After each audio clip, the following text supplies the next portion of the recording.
What's going on? JC the Trucker here, and I wanted to make this video for anybody who may be new coming into trucking, and I'm fairly new myself. Actually, I got my license a year ago, last month, like December 20th. But I've had jobs since January 2019. So I got a full year under my belt, and supposedly, what I was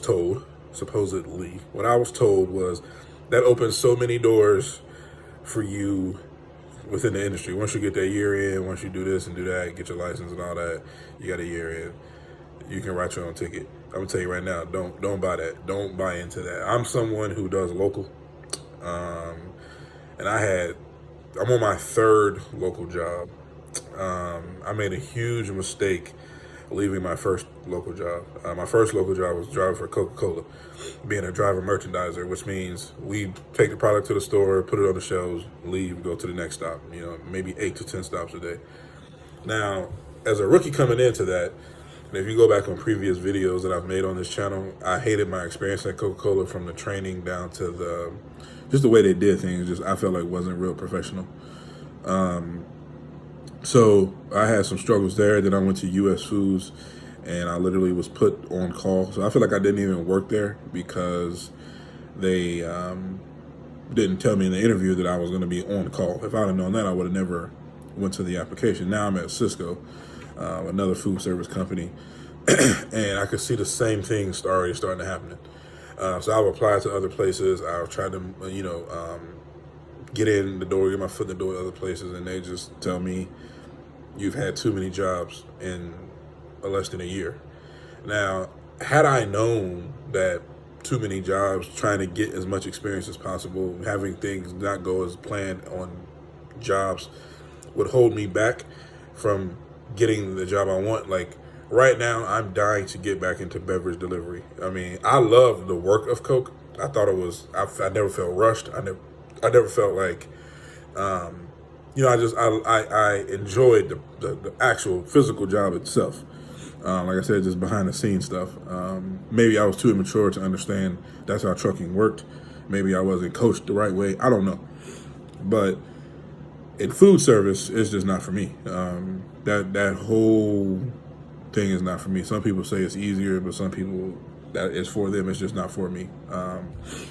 And that's why you have such a high turnover rate in food service. And I wish I would have done my homework before I jumped into this type of industry, as far as the food service goes. But the whole point of this video is to say, if you are new and you are doing local, I don't know how this affects over the road, but if you're new and you're doing local, fight through the nonsense of the job that you're on, unless it's to the point where it's like unbearable and you're like, I can't even, work.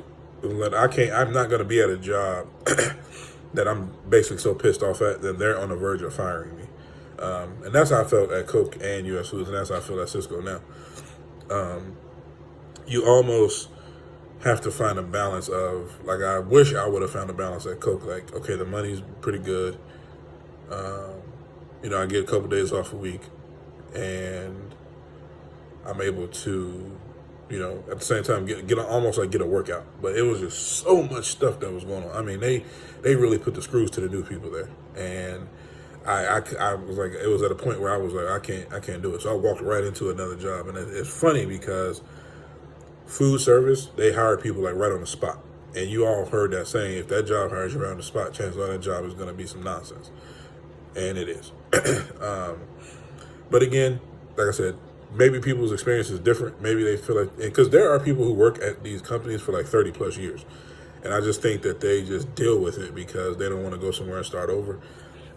I'm still fairly young, so I felt like I could go and start over somewhere. But I'm finding that if you have, I guess the number's 3, and you've had 3 jobs, especially on the local side of things, these other companies are not going to take you because they think you're just getting your foot in the door and quitting. And they don't give you an opportunity to explain what happened. They're not even, I did a phone interview with a company, and the lady just told me, she was just letting me know she was ruling out my application because she didn't want me to go unheard. Like, she didn't want me to think they were ignoring me. and she told me it's too many jobs on my resume and they weren't going to move forward. Didn't even let me explain, like, well, let me tell you first. Nah, none of that. So don't make a mistake. You know, if it's, like I said, if it's unbearable, go somewhere else. But if it's something that you just think, like, maybe it's because I'm the new person, or, you know, maybe they just do all this to the new people, try to fight through it and maybe take it above someone that's in front of you. Like, maybe, because believe me, the supervisors have a supervisor, and that supervisor has a supervisor. So you can elevate the situations that you're going through, and don't ever be afraid to. And I swear, if I get another opportunity at the place I really want to be, I'll do that. So don't make my mistakes. You know, try to learn from the stuff I post in these videos, and I think you'll have a better chance or a better go of it than when I am.